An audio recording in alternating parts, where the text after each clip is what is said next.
Through a lot, my childhood was hard. We used to stay up sometimes when we starve. People turn me down, but now thank God because he's on my left and now he's taking charge. I ain't had no daddy, I just had a mom for her. What's up, y'all? Welcome back to my YouTube channel. My channel is called Milan Chantel. So today we're just going to be reacting to two animated horror films by Wanice Entertainment. The first video is 3 animated horror stories, and the next video is something about a tent. I forgot what it was called, but here we go.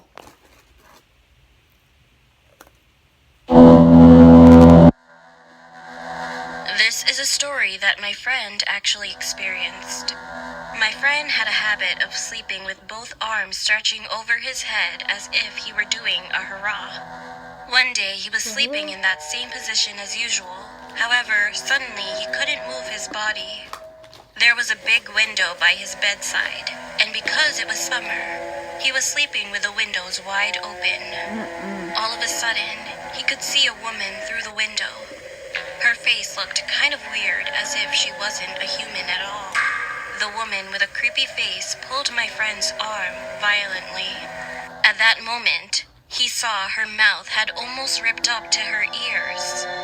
She gave the most horrifying loud laugh when she pulled his arm, and my friend who was struggling was soon released from his sleep paralysis. When I came to my senses, there was a thick bruise on both of my arms, with handprints, he said. I live in the countryside, and there was a pretty famous reservoir in our area. One evening, one of my father's friends drove me home in a car, and we were just passing through that area. All of a sudden, a woman softly walking into the reservoir caught my eye. I couldn't see her face, but she had black clothing covering it, and she just went into the reservoir in the blink of an eye. My dad's friend next to me also saw the figure, and at that moment, neither of us could see anything. Then he stepped on the gas like a crazy man. After arriving home, he made sure I went inside the house and even said to me to not forget to check the door before I go to bed. Not long after, the broadcasting authorities came to the reservoir with some famous celebrities to shoot some kind of TV program. And seeing those celebrities falling into the reservoir somehow made me sick. I have no idea if the person I had seen that day was a person or a ghost. But after that, there are always 4 people who die there every year. Damn. When I was young, there was an accident where one of my older sister's classmates slipped on ice while playing and died of a concussion. Her friend's name was Billy. A few years later, my mom suddenly brought up the story about Billy to my sister while we were staying at home. Hey, do you guys remember the kid who died of a concussion? Your friend, Billy? Then I heard someone abruptly knocking on our front door. The apartment where I lived had a hallway with several houses side by side. But the hallway was kind of old, so the sound of people walking around outside seemed very loud. Furthermore, there wasn't a sign of anyone that day, but someone had just knocked on my door. My mom, my sister, and I stood at the back without saying anything to each other, thinking something was wrong. The constant knocking continued, and my mom finally answered. "Who is it?" Then someone from outside said, "Is Billy here? Is Billy here? Is Billy here?" It was a woman, and she asked these 3 same questions in a very dry voice. "No, he's not here." When my mom said it like this, it became quiet outside. And when I looked through the peephole, she was already gone. I couldn't even hear the sound of footsteps. To this day, I still wonder who she was.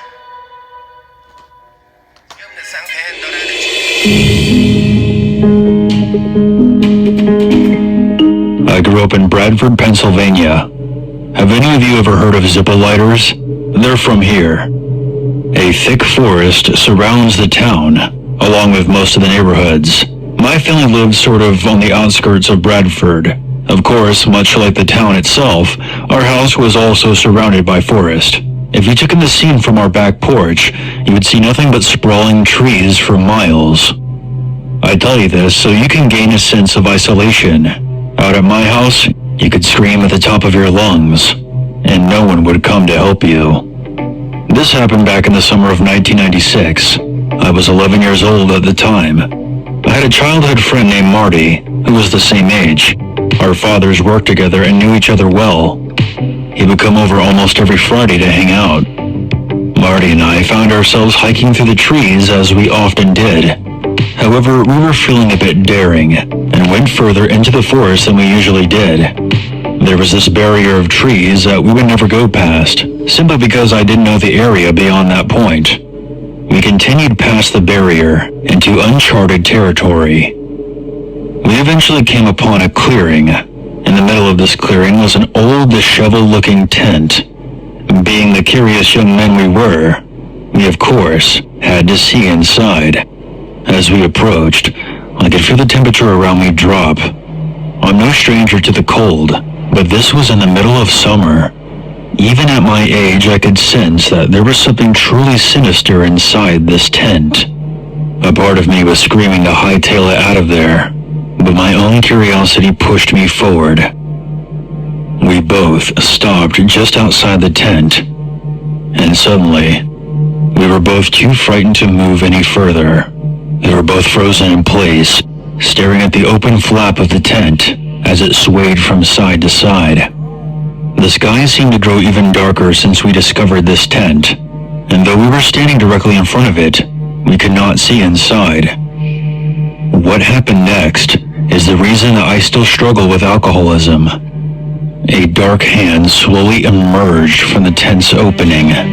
It reached out to us, with long black nails protruding out from its fingertips. I'm not ashamed to admit that I pissed myself out of fear. The hand slowly turned and made a beckoning gesture with its index finger. And that's when Marty and I heard a deep, bellowing laughter from inside the tent. I don't remember much about what happened after that. I just remember me and Marty running for our lives, tearing through the woods and back to my house. I do have a vague memory of me briefly looking behind me as I ran to see a tall, dark, and human figure standing just outside the tent.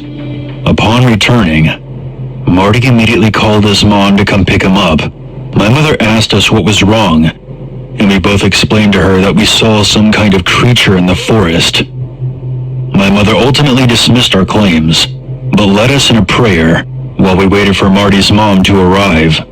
Marty never came back after that, and we sort of drifted apart. Sadly, Marty began hanging out with the wrong crowd and began doing hardcore drugs when he was around 14. He ended up hanging himself in his bedroom when he was 17. As for myself, I suffered from severe night terrors that tormented me for years after that day in the woods. I'm not going to get into what I experienced in my nightmares, but I will say that I became an alcoholic as a result. After moving far away and attending numerous AA meetings, I'm glad to say that I've turned my life around, and I even have a family of my own. I still visit Bradford every now and again to check in on my aging parents. Whenever I'm there, I always set flowers on Marty's grave. I'm still convinced that what we saw that day in the woods contributed to his death. Now that I have some perspective, I think what Marty and I encountered was a demonic presence. It followed us home and proceeded to turn both of our lives upside down. There were rumors of people worshiping Satan out there in those woods around the mid to late 90s. Perhaps they awakened something, and Marty and I just happened to be at the wrong place at the wrong time. That's it. This stuff was kind of creepy. That stuff crazy though. That last one, that stuff is crazy. I don't even know if you see a tent in the freaking woods, why would you go by it? Like, that's stupid. The moment I saw that tent, I would have been gone. I would have dipped. I'm telling you, that stuff crazy. But I hope y'all like this video. Like, subscribe, comment down below if the comments are on or whatever. And that's it. Peace.